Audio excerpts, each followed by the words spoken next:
A lot of this isn't going to make sense to you, and I'm sorry about that.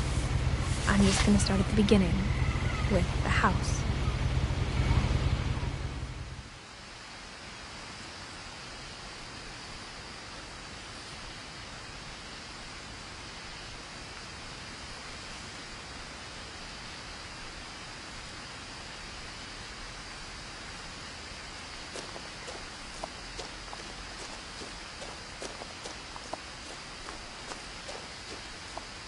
I lived here until I was 11, but I wasn't allowed inside half the rooms.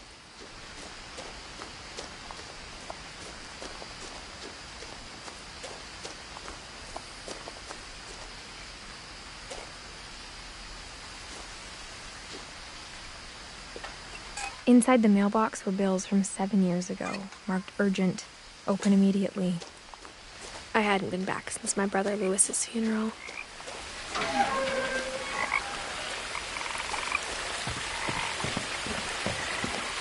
In her will, my mother left me a key, but didn't tell me what it unlocked. Maybe she thought I'd know. Or she thought that the mystery would be enough to bring me back.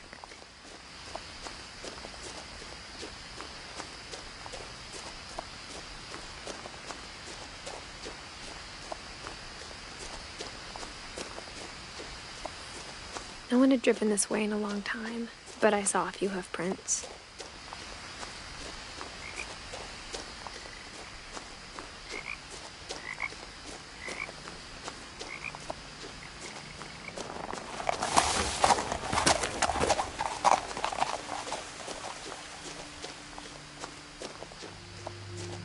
The truth is, even after I inherited the house, I never thought I'd come back to it.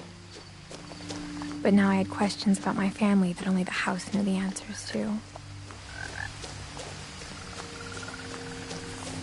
The house was exactly like I remembered it, the way I'd been dreaming about it.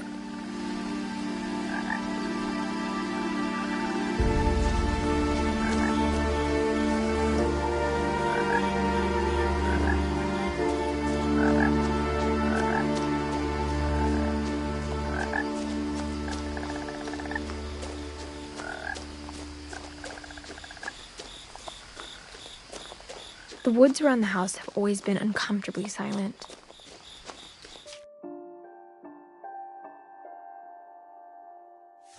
As if they're about to say something, but never do.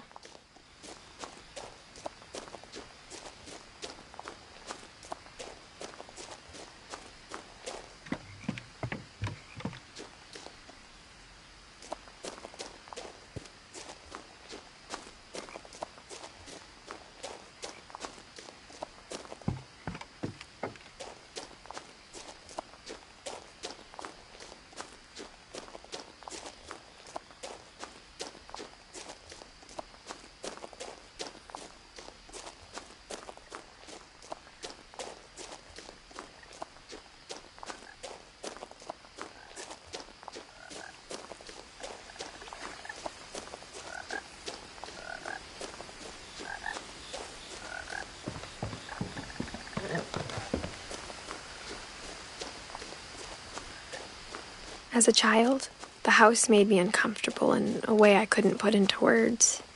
Now, as a 17-year-old, I knew exactly what those words were. I was afraid of the house.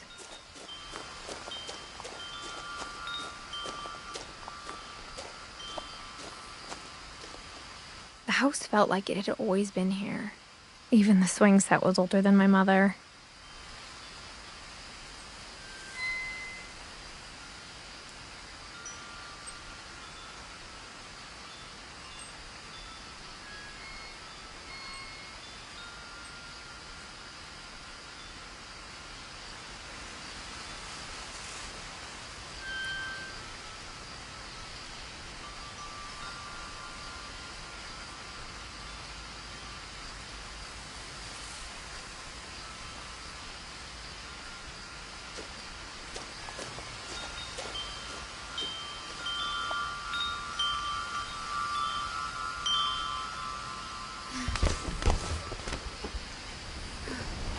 Crawling through the doggy door used to be a lot easier when I was 11.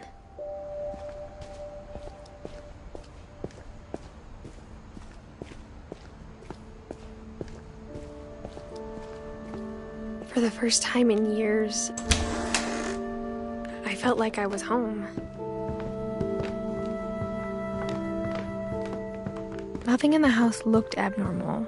There was just too much of it, like a smile with too many teeth. Edie told me once that every Finch who ever lived is buried somewhere in the library.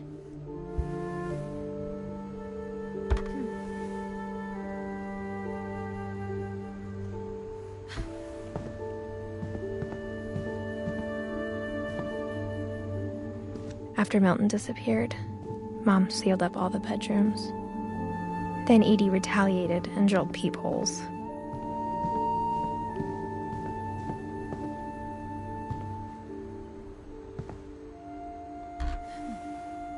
The last time I was in Edith Sr.'s room, I was 10 and she was painting my portrait.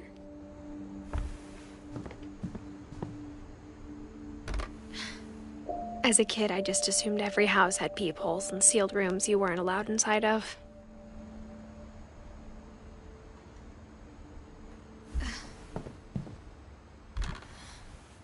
My Grandpa Sam spent 7 years sharing a room with his dead brother, Calvin.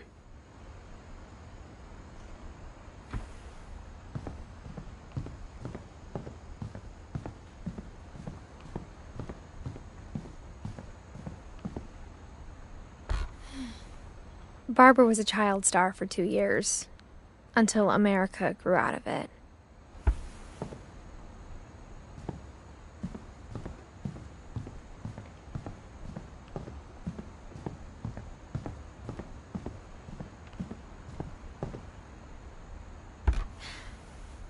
Molly always seemed like a girl I could imagine being friends with, if she hadn't died in 1947.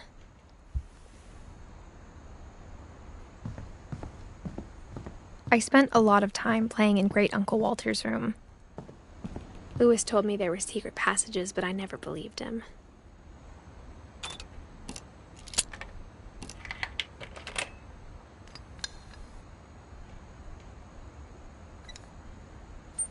Turns out, my mom was really good at keeping secrets.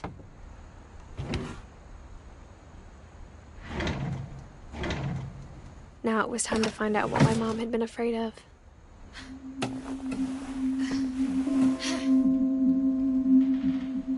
Reading this, maybe it sounds like I had a plan, but I had no idea what was behind that door.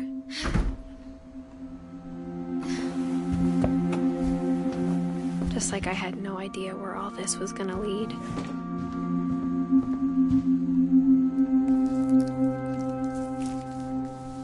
December 13th, 1947. Dear Diary, I'll be gone soon, but I wanted to tell somebody about what's gonna happen. It started when Mom sent me to bed without dinner. I woke up and I was starving, so I looked around for something to eat. The gerbil food was dry, but I didn't mind it.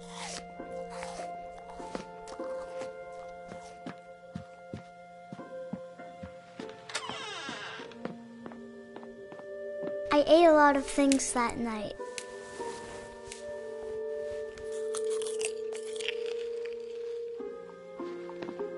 I kept eating and eating.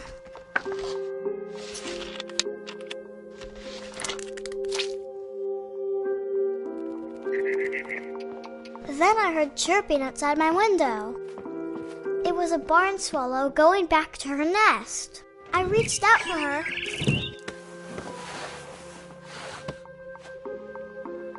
And suddenly, I was a cat.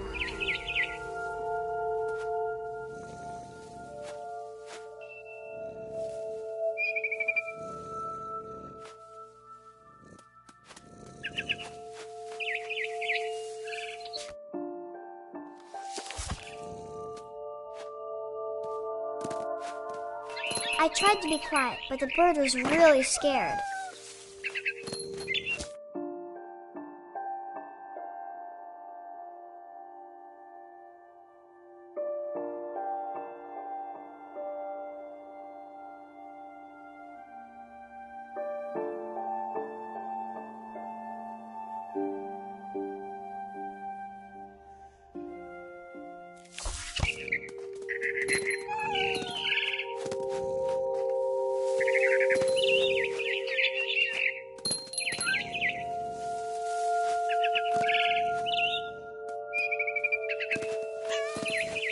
I jumped and I almost got her.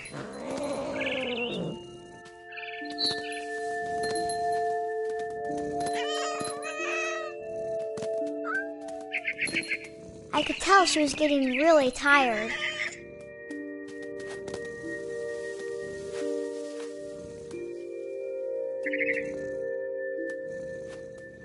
Now I was up in the big tree. I promised Dad I wouldn't climb it anymore. All I cared about was eating that mama bird.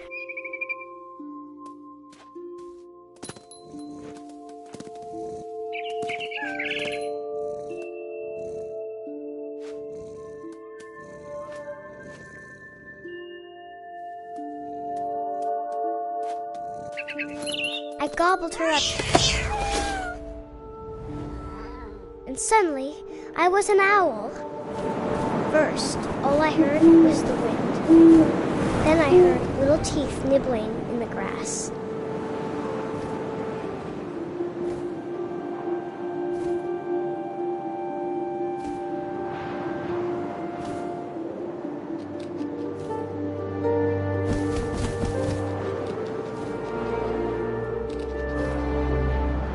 Rabbits.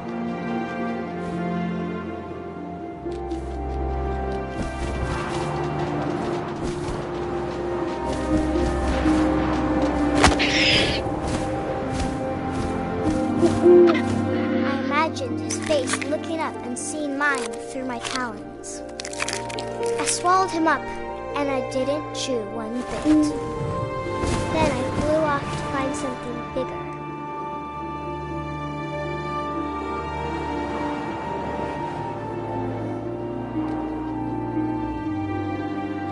A mama rabbit.